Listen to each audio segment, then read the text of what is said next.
So hello everyone, ICT virtual classes में आपका स्वागत है। तो फिर से बात करते हैं कल आगे के टॉपिक की, मतलब जो कल छूट गया था हमारा। जैसे कि हमने यहाँ पर कंप्लीट कर लिया था अपना सीरीज और पैरेलल। आज हम बात करेंगे कि कैसे हम करंट कैलकुलेट करेंगे, वोल्टेज कैलकुलेट करेंगे अगर हमारे पास परिपथ दे रखा हो। ठीक है, तो उसी पे हम यहाँ पे चर्चा करेंगे। और ये क्वेश्चन आपके एग्जाम में 100% इंपॉर्टेंट है आपके लिए, भाई बहुत ज्यादा इंपॉर्टेंट है। ये एग्जाम में बहुत बार आता भी है और आया हुआ भी है और इस बार भी आएगा। ठीक है, क्वेश्चन क्या है? अब क्वेश्चन की बात करेंगे तो how to check current, how to calculate current potential difference. यानी कि बात करेंगे हम धारा और वैद्युत विभव कैसे निकालें। ठीक है, तो अब हमें क्या करना पड़ेगा? अब हमें ना एक एक चीज हमें दे रखी होगी, एक एक पॉइंट में बता रखा होगा कि इस प्रतिरोध में कितनी धारा होगी। तो सबसे बेसिक से हम लेके चलेंगे, सबसे बेसिक वाला टाइप हम पहले करेंगे कि पहला कैसा क्वेश्चन होता है, क्योंकि बेसिक्स आर वेरी इंपॉर्टेंट। एकदम बेस से मैं आपको बताऊंगा और फिर स्लोली स्लोली स्लोली हम बोर्ड के क्वेश्चन भी इसमें करेंगे। देखिए, जैसे कि यहाँ पर परिपथ दे दिया है, जिसमें हमारे पास यहाँ पर क्या दे दिया है, एक रेजिस्टेंस दे दिया है और एक दूसरा रेजिस्टेंस भी हमें दे दिया है। और इस पूरे के पूरे परिपथ को एक बैटरी से जोड़ दिया है, मानो 12 वोल्ट की बैटरी से। ये आपके पास जो पहला प्रतिरोध है ये 3 ओम का है। ठीक है, और दूसरा प्रतिरोध जो है वो 1 ओम का है। कितने ओम का? 1 ओम का है। आपको इस तरीके से क्वेश्चन, ठीक है, आपसे क्या पूछा क्वेश्चन में? आपसे क्वेश्चन में पूछेगा कैलकुलेट, या बोल सकते हैं हाँ कैलकुलेट या फाइंड। सबसे पहला पॉइंट यहाँ पे होगा नेट रेजिस्टेंस, जो कि मैं आपको सिखा चुका हूं कि कुल प्रतिरोध कैसे निकालना है। यानी कि आपको यहाँ पर क्या दे देगा, कुल प्रतिरोध ज्ञात करें। पहला क्वेश्चन यहाँ पर बन जाएगा कुल प्रतिरोध ज्ञात करें। और दूसरा यहाँ पे प्रश्न बनेगा करंट थ्रू। जितने भी क्वेश्चन बन सकते हैं वो सारी चीजें आपको बता रहा हूं। करंट थ्रू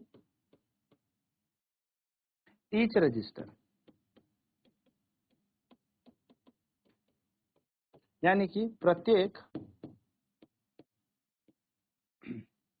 प्रतिरोध से धारा ज्ञात करें। और तीसरी चीज आपको यहाँ पर जो दे देगा, वो तीसरी चीज मैं यहाँ पे लिख देता हूँ। तीसरी चीज पूछी होगी आपसे, कैलकुलेट पोटेंशियल डिफरेंस,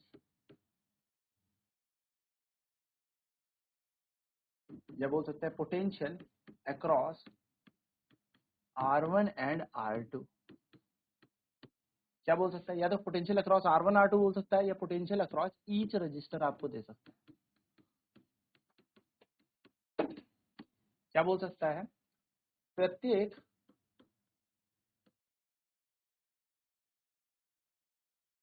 प्रतिरोध में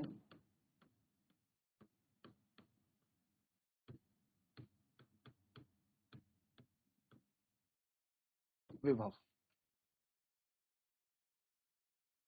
तो आपको क्या करना है, आपको ये चीजें आपको दे रखी होंगी, इस तरीके से क्वेश्चन होगा और वन बाय वन आपसे ये 3 चीजें हो सकती है पूछा जाए। 3 नंबर का क्वेश्चन होगा तो 3 चीजें पूछी जाएंगी, 1 नंबर का होगा तो एक क्वेश्चन, और 2 नंबर का होगा या 2.5 नंबर में। ऐसा होता है कि कई बार ना यही क्वेश्चन 2.5 नंबर में दे देता है, लेकिन इसके साथ एक पार्ट और दे देता है जो हमें 5 नंबर में मिल जाए। ठीक है, तो चलिए फटाफट से इस क्वेश्चन को नोट कर लीजिए एंड देन हम इसका सोल्यूशन करते हैं। चलिए, तो सबसे पहला क्वेश्चन हमारा कुल प्रतिरोध यानी कि नेट रेजिस्टेंस निकालना। तो ये तो आपको पता चल ही गया है कि हमारे पास यहाँ पर क्या दे रखा है, कुल प्रतिरोध हमसे पूछा है। तो कुल प्रतिरोध कैसे निकलेगा? कुल प्रतिरोध के लिए हमें कुछ नहीं करना, हमें सिंपल आंसर फर्स्ट निकालना है, हम टोटल रेजिस्टेंस। टोटल रेजिस्टेंस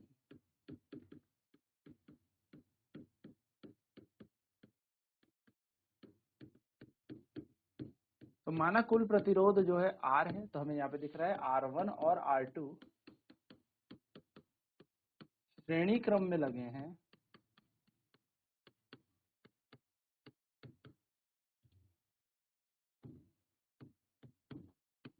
यानी कि R1 and R2 are in series. तो अगर ये सीरीज में, तो आपको यहाँ पर let R is equal to net resistance मान लिया हमने कि इनका कुल प्रतिरोध कितना है, R है।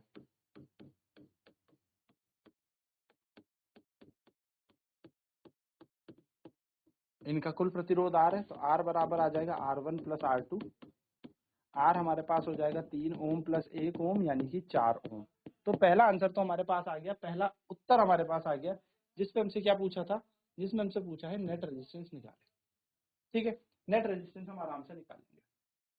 नेक्स्ट क्वेश्चन में हमसे पूछा है टोटल करंट, तो हम पहले इसमें आराम से याद रखेंगे, नेट रेजिस्टेंस निकाल लेंगे, कुछ नहीं करना, इन दोनों को जोड़ना, ये मैंने सिखा रखा है। ठीक है, तो मैं इसको नोट करने के लिए नहीं बोल रहा हूँ, बट आपको पूछा है तो आपको निकालना पड़ेगा। नेक्स्ट क्वेश्चन है करंट थ्रू ईच रजिस्टर। अब करंट थ्रू ईच रजिस्टर कैसे निकाला जाए, तो जरा ध्यान से इस बात को समझेंगे कि अगर यहाँ से धारा आई आई, तो यही आई धारा इसके पास भी जारी होगी, यही आई धारा इसके पास भी जारी होगी। क्यों सर? क्योंकि आपको मैंने बताया था, क्योंकि ये सीरीज में श्रेणी क्रम में जुड़े हैं, और श्रेणी क्रम में हमेशा धारा क्या चलती है, समान चलती है।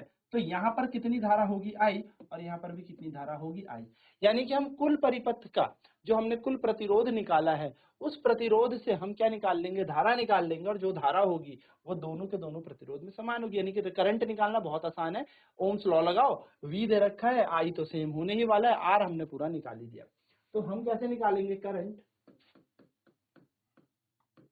करंट थ्रू सर्किट निकाल लेते हैं।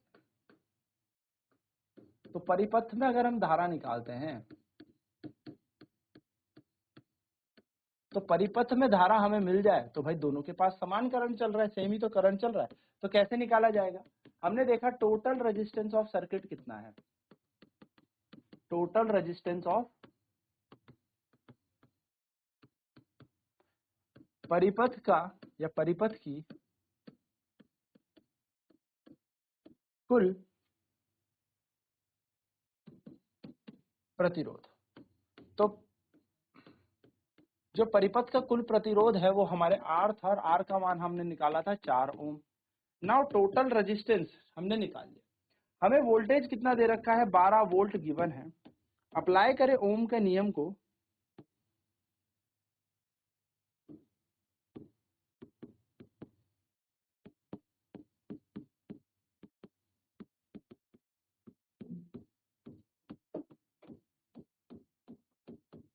ओम के नियम अनुसार V equal to I R होता है। V की जगह रखेंगे 12, I की जगह रखेंगे I, और R का मान है 4, तो I का मान कितना आ जाएगा, 12/4, जिसको हम सॉल्व करेंगे तो कितना आ जाएगा, I बराबर आ जाएगा हमारे पास 3 एम्पियर। ये हमारी है धारा। अब सर ये 3 एम्पियर क्या सब में समान रहेगा, बिल्कुल, क्योंकि क्या है, ये दोनों सीरीज में लगे हैं, दोनों के दोनों श्रेणी क्रम में लगे हैं, तो 3 एम्पियर इस पे जा रहा होगा और 3 ही एम्पियर इस पे भी जा रहा होगा। ठीक है, तो 3-3 एम्पियर दोनों में जा रहा होगा। चलिए जल्दी से पहले इसको ही नोट कर लो, देन उसके बाद आगे बढ़ते हैं, एंड देन करंट को नोट करते हैं। तो कुल प्रतिरोध R1 प्लस R2 करके आया, 3 + 1 4 आया, कुल प्रतिरोध परिपथ का हमें मिल चुका है, यानी कि टोटल रेजिस्टेंस मिल गया। टोटल रेजिस्टेंस अगर हमारे पास 4 ओम आ गया है, तो हमें ओम्स का नियम लगाना है और धारा निकाल लेनी है। सर धारा क्या समान रहेगी, बिल्कुल समान रहेगी। धारा के समान होने का कारण क्या है, ये दोनों के दोनों सीरीज में लगे हैं, श्रेणी क्रम में लगे हैं, धारा का विभाजन नहीं होगा, और दोनों के दोनों प्रतिरोधकों में, यानी कि दोनों के दोनों रेजिस्टेंसेज में सेम करंट ड्रॉन होगा या सेम करंट फ्लो करेगा। ठीक है, फटाफट से इसे भी नोट कर लें। चलिए अब बात करेंगे अपने तीसरे क्वेश्चन की। तीसरा क्वेश्चन क्या कह रहा था, तीसरा क्वेश्चन कह रहा था पोटेंशियल अक्रॉस ईच रजिस्टर, यानी कि प्रत्येक प्रतिरोध में विभव बताएं, कितना विभव होगा।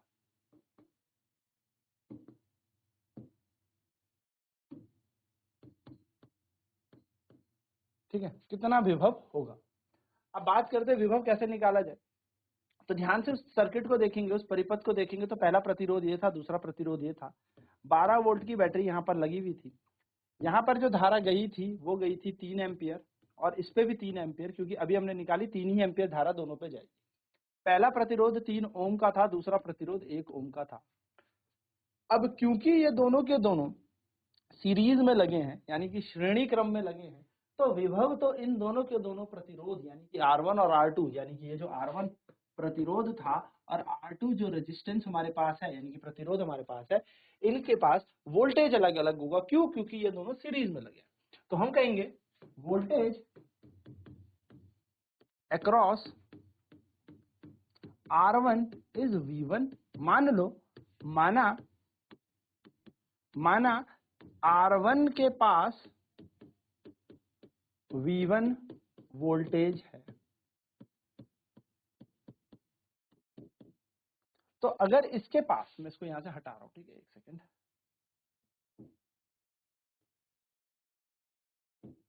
इतना तो पता लगी कि यहाँ से 3 एम्पियर की धारा प्रवाहित हो रही है, ठीक है, ये धारा 3 एम्पियर की है। तो R1 के पास कितना वोल्टेज है, V1 वोल्टेज R1 के पास है।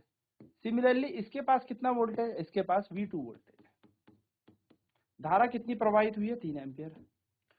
तो अगर मैं R1 की बात करूं तो V1 बराबर क्या होगा, I गुणा R1। सर क्यों होगा, क्योंकि ओम का नियम फिर से लगेगा, और V1 बराबर बन जाएगा I R1।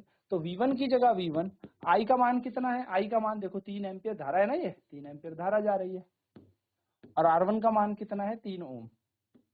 तो ये आ जाएगा 3 तिया 9, और क्योंकि ये विभव है तो वोल्ट। सिमिलरली अगर मैं यहां पर बात करूं वोल्टेज अक्रॉस, मैं इसको यहां लिख देता हूं, वोल्टेज अक्रॉस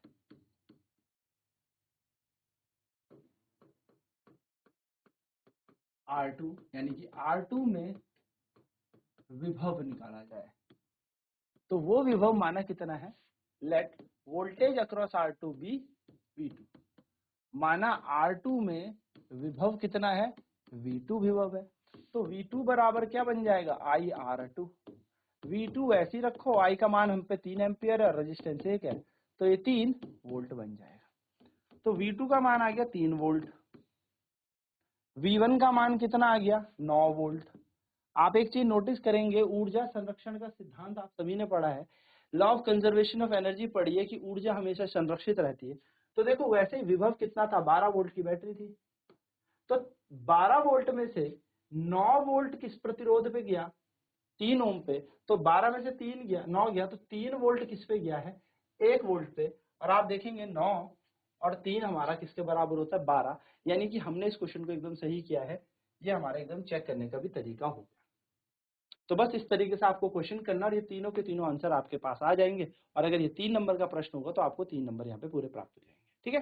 तो जल्दी से थर्ड ऑप्शन को या थर्ड क्वेश्चन को भी नोट कर लीजिए विद डायग्राम। डायग्राम को आपको बनाना है, क्योंकि ये डायग्राम आपको ध्यान में रहना चाहिए कि कैसे करंट यहाँ पे कैसे पोटेंशियल यहाँ पे निकाला गया। तो जल्दी से नोट करें। चलिए, तो अगला क्वेश्चन करता है। अगला क्वेश्चन क्या कह रहा है, अगला क्वेश्चन कह रहा है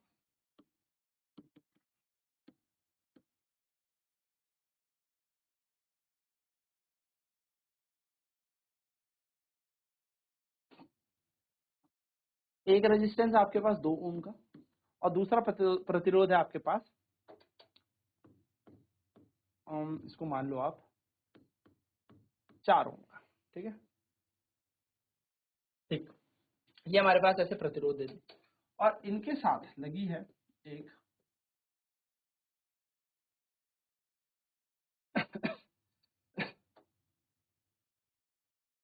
हम्म,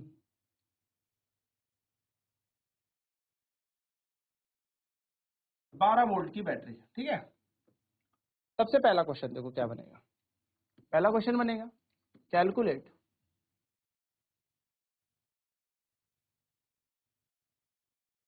यानी कि निकालें, पहला क्वेश्चन है टोटल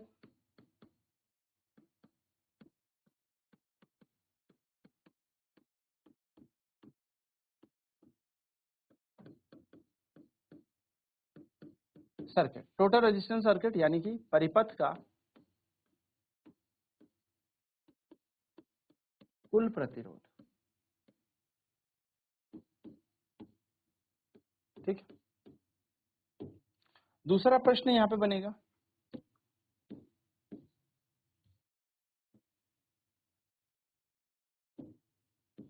दूसरा प्रश्न यहाँ पे बनेगा, दूसरा जो क्वेश्चन होगा शायद ये दिख नहीं रहा है, कलर देख सकते हैं, मैं चेंज करता हूँ। दूसरा क्वेश्चन यहाँ पे बनेगा करंट, करंट नहीं, करंट इसके बाद वाला बनाते हैं, पोटेंशियल थ्रू ईच रजिस्टर, प्रत्येक प्रतिरोध में विभव, ठीक है।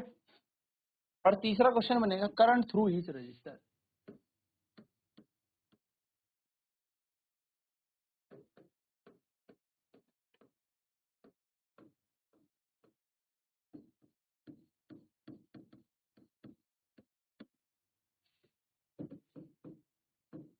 प्रत्येक प्रतिरोध में धारा। ठीक है, तो 3 क्वेश्चन बन गए हमारे, 3 ही क्वेश्चन बनेंगे, इसके अलावा कुछ नहीं बनेगा इस पे। ठीक, तो चलिए शुरू करें, फटाफट से क्वेश्चन लिखें, फिर इसका आंसर निकालना शुरू करें। चलिए सबसे पहले total resistance of the circuit, चलिए निकालते हैं इसको, कुल प्रतिरोध है ना, तो कुल प्रतिरोध की बात करते हैं, कुल प्रतिरोध निकालते हैं। तो सबसे पहले टोटल रेजिस्टेंस यानी कि कुल प्रतिरोध कैसे निकलेगा, हमें पता है R1 और R2 नाम दे देते हैं इसको, R1 R2 नाम दे देते हैं, इसका नाम दे देते हैं R1, इसका नाम दे देते हैं R2। ठीक है, तो R1 और R2 में हमें ये तो पता लग गया, ये 2 है 4 है, तो कुल प्रतिरोध कैसे निकल जाएगा, तो हमारे पास कुल प्रतिरोध आ जाएगा R1 and R2 are in parallel. क्या कहेंगे, R1 और R2 समांतर क्रम में है, माना let R equal to net resistance, माना इनका कुल प्रतिरोध कितना है, R है, R इनका क्या है, कुल प्रतिरोध। तो कैसे निकलेगा, क्योंकि ये दोनों समांतर क्रम में लगे हैं, दोनों के दोनों पैरेलल लगे हैं, तो पैरेलल का सूत्र होता है 1/R1 प्लस 1/R2। ठीक है, सिंपल फॉर्मूला। अब 1/R1, R1 की जगह रख दो, कितना था 2, R2 की जगह कितना था 4, 2 और 4 ही था। देखिए, ठीक है, बस कुछ नहीं करना, वैल्यूज लगा दो, आंसर मिल जाएगा। तो यहाँ पर क्या करना है, नीचे एलसीएम आएगा 4, 2 और 4 का एलसीएम ले लो, तो 2 दूनी 4, तो 4 हमारे पास एलसीएम आ गया, 2 के टेबल में 2 गुना जाता है, 4 के पहाड़े में 4 बार, 3/4 आ जाएगा। यानी कि अगर R का मान निकाला जाए तो इसका रेसिप्रोकल होगा, तो ये बन जाएगा 4/3। ये हमारा है कुल प्रतिरोध, परिपथ का कुल प्रतिरोध हमने निकाल लिया 4/3 ओम। ठीक है, 4/3 ओम इसका कुल प्रतिरोध। चलिए इसे नोट करें फटाफट, फिर आगे बात करते हैं।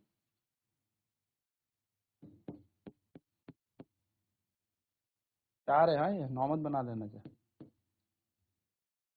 3/4।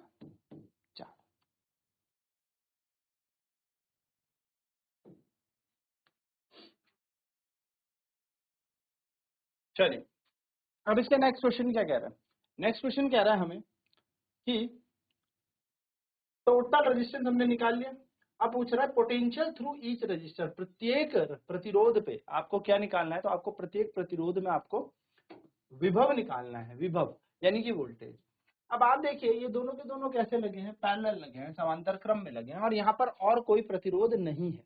अगर इसके साथ कोई और सीरीज में होता तो हम सोचते इसके पास कितना गया, लेकिन ये दोनों के दोनों क्योंकि समांतर में गए, तो जो प्रतिरोध इसके पास जा रहा होगा वही प्रतिरोध इसके पास भी जा रहा होगा।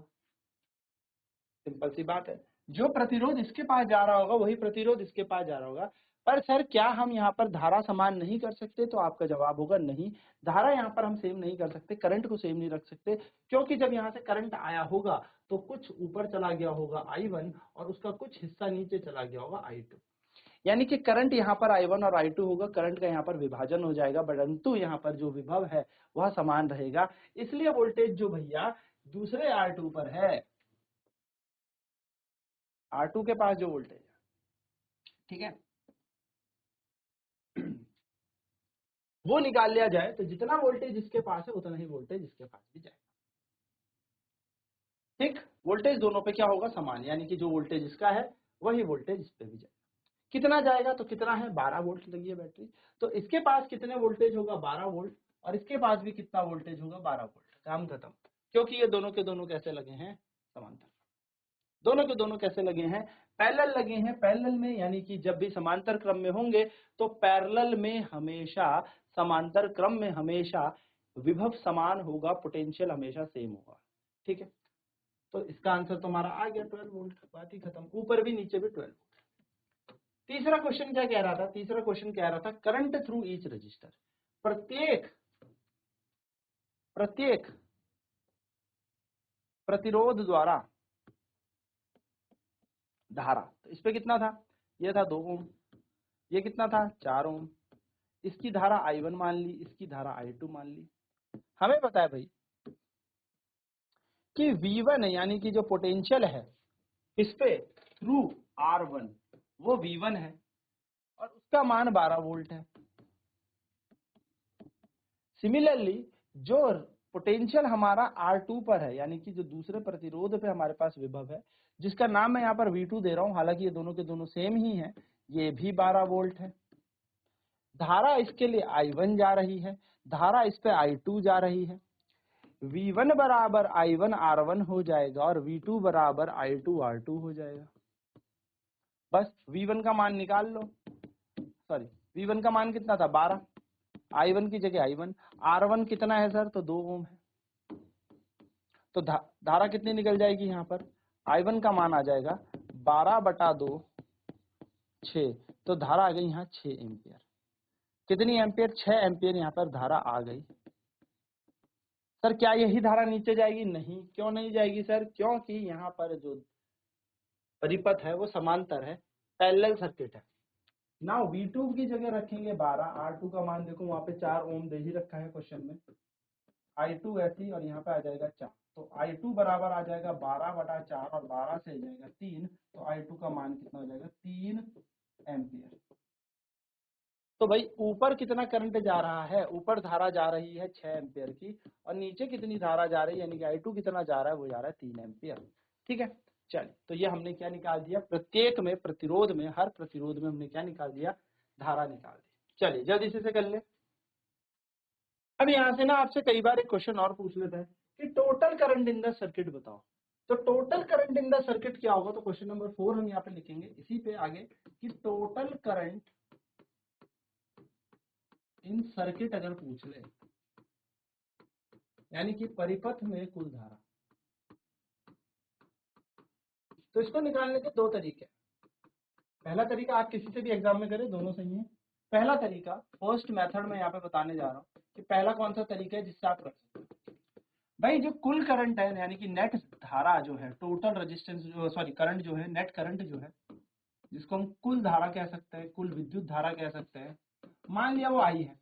तो आई का देखो यहाँ पर विभाजन हुआ ना, ये आई जो है टूटी तो गया, यहाँ से तो आई आ रहा था, ये आई में से कुछ हिस्सा ऊपर I1 गया, कुछ हिस्सा नीचे गया I2, यानी कि जो टोटल करंट है, कुल धारा है, वो 2 चीजों से मिलकर बनी है I1 प्लस I2, यानी कि ये 2 धाराओं का योग है।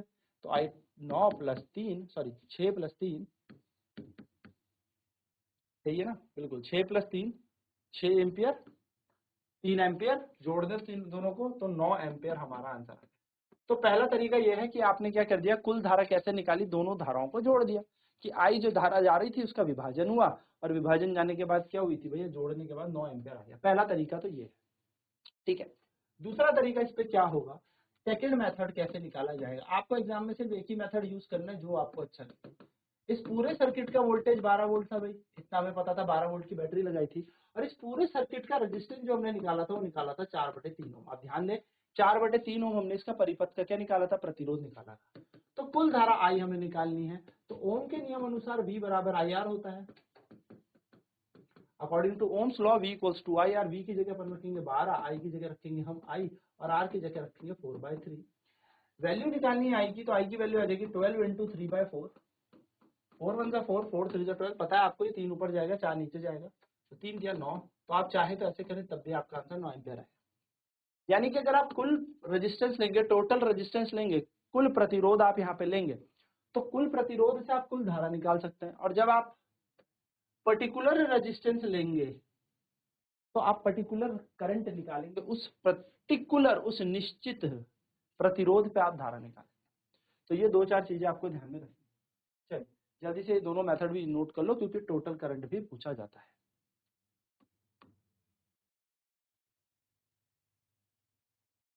तो टोटल करंट निकालने का पहला तरीका यह है कि दोनों करंट को जोड़ दो। और दूसरा तरीका ये है कि भाई टोटल करंट ना भी हो तो टोटल रेजिस्टेंस अपन के पास हो, हमारे पास टोटल रेजिस्टेंस होना चाहिए, वोल्टेज हमारे पास होना चाहिए, तो हम डायरेक्टली यहाँ पे क्या कर सकते हैं, वैल्यूज को पुट करने के बाद हमारा डायरेक्ट आंसर आ जाएगा टोटल करंट। बट इस तरीके से आप एक एक तार में, एक एक प्रतिरोध में, यानी कि प्रत्येक प्रतिरोध में ईच एंड एवरी रेजिस्टेंस में आप कैलकुलेट नहीं कर सकते करंट की वैल्यू। आपको करंट का अगर कैलकुलेट करना है तो आपको फिर वही तरीका करना पड़ेगा जो मैंने आपको बताया। ठीक है, जल्दी से इसे भी नोट कर। चलिए, एक आसान सा क्वेश्चन है,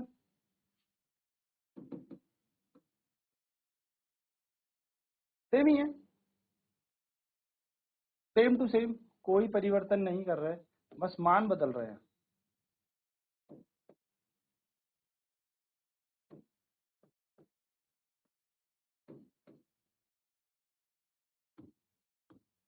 ठीक है, सबसे पहला क्वेश्चन वही, टोटल रेजिस्टेंस निकालो, यानी कि कुल प्रतिरोध बताओ।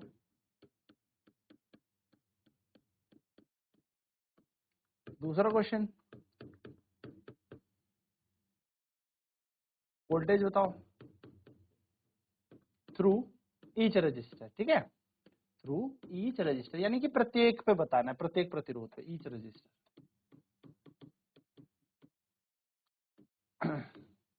हम कह सकते हैं प्रत्येक प्रतिरोध में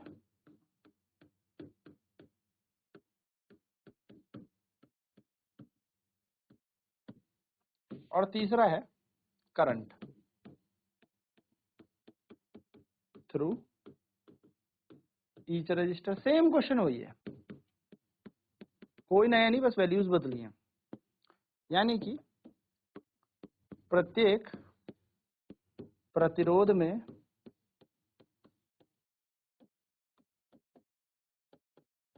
धारा। चौथा क्वेश्चन है टोटल करंट कुल धारा।